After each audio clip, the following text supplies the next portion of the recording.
Aadaan daandii jireenya hawaasummaa tokkoof ibsituu hawaasummaa tokkoo akka ta'e hayyuun antiroopoolojistootaan himu.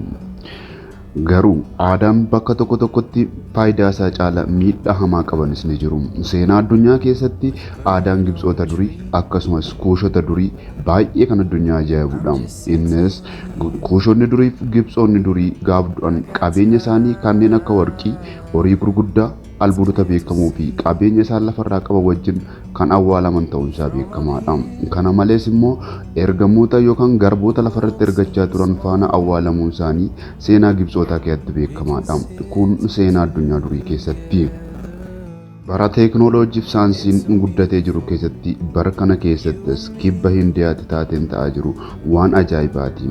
Kunis immoo abbaa warraa yoo du'e haati manaa umurii barbaaddarra yoo jiraatte kibba Hindiyaa uummata jiraatan warra saatii jedhanii waaman keessatti haati manaa faana gubachuun dirqamadha. Sababiinsa aadaan warroota Hindii hundisaa beekamaan gaafa namni tokko du'e reeffi isaanii gubata. Warra sirna saatii hordofan biratti garuu abbaan manaa yoo du'e haati marraa umurii kamirra yoo jiraatte iyyuu dirqama abbaa manaa faana lubbuudhaan faana gubatti. Kun warra saatii biratti. Nagaa keenyas hin daganne akkam jirtu hordoftoonni Waadaa Intartimentii. Chaanaalii kanaaf haaraa yoo taatan sabiskiraabii gochuu hin dagatinaa isiniin jenna. Har'a qabannee kan dhiyaannu aadaa uummata kibba Hindiyaa warra sirna saatii hordofanidha. Hanga xumura sagantaa keenyaatti nu waliin turaa jechuun affeerraa keenyadha. Saatiin sirnadha yookaan suutee jedhamees ni beekama. Hawaasa Hindii tokko tokko biratti gocha dubartii dhiyeenya kan abbaan manaa yookaan reefa abbaan manaa irraa du'e fedhii ishiitiin abbaa warraa ishee faana gubuu yookaan lafarraa balleessuuti. Fedhii ishiitiinis hin taane yoo ta'e dirqisiisanii sababa du'a abbaa warraa ishiitiif ishii gubuun dirqamadha. Kun kibba Hindiyaattidha.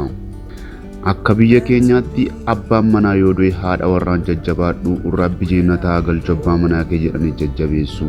Warri saatii garuu yaa'anii abbaa manaa kee hordofi jechuudhaan abiddaan gubanii lafarraa balleessu.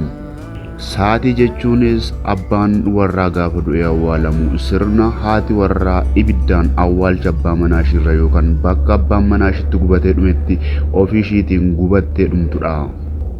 Jechi saatii jedhu maqaa jalqaba waaqayyittii ishii jalqabaa yookaan giiftii warra Hindii jalqabaa saatii kan Daakshin jedhamuun beekamturraa dhufe. Ishiin abbaa warraa ishii Daakshan abbaa warraa ishii baay'ee cimaaf jabaa bulchaa kibba Hindii kan ture gaafa inni du'u kabaja isaaf jecha isa hin salphisu jechuun gubdee balleessite. Sanduuba jechi saatii jedhu achirraa ka'uu jalqabe. Hanga guyyaa har'aattis itti fufee deemu eegale.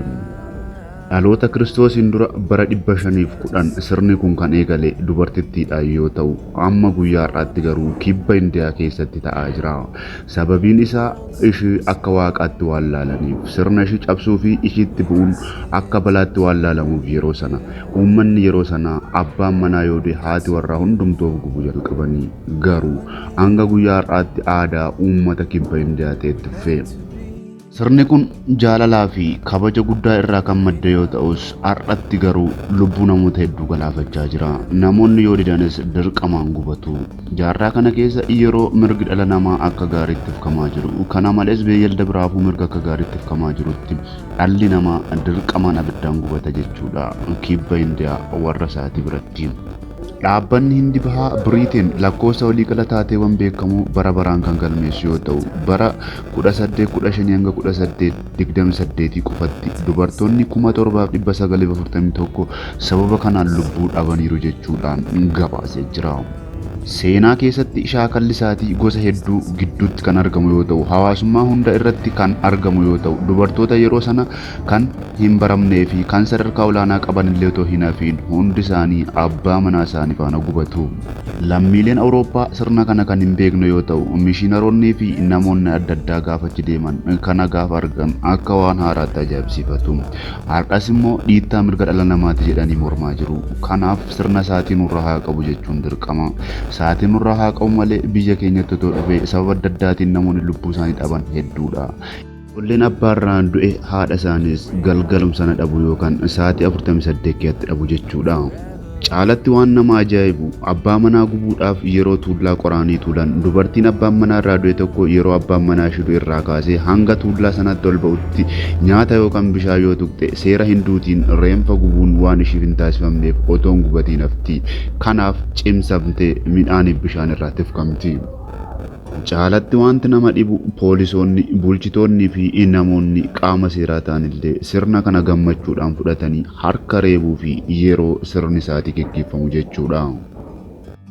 Caalumatti isaatii addunyaa irratti wanti ajaa'iba godhu yoo jiraate qoraan yookaan wanti haati warraa sun ittiin gubamtu erga tuulamee booda qoraan sanatti abidda kaa'uudhaan obboleettiitti kan qabsiisu obboleessa ishiiti yookaan warra abbaa warraa ishee otoo hin taane obboleessa ishiin faana dhalattedha. Kunis akka gocha qulqulluu abbaa warraa ishiif raawwattetti waan lakkaa'amuuf gammachuudhaan ta'a jechuudha. Aadaa akkasii rabbi biyya keenya irra haa qabu malee biyya keenyatti dhufnaan dubartoota hedduu carraa gubiinsa argata jechuudha. Amma ammaatti nu wajjin waan turtaniif guddaa galatoomaa. Sagantaalee keenya biroo hordofuu hin dagatinaa isiniin jenna.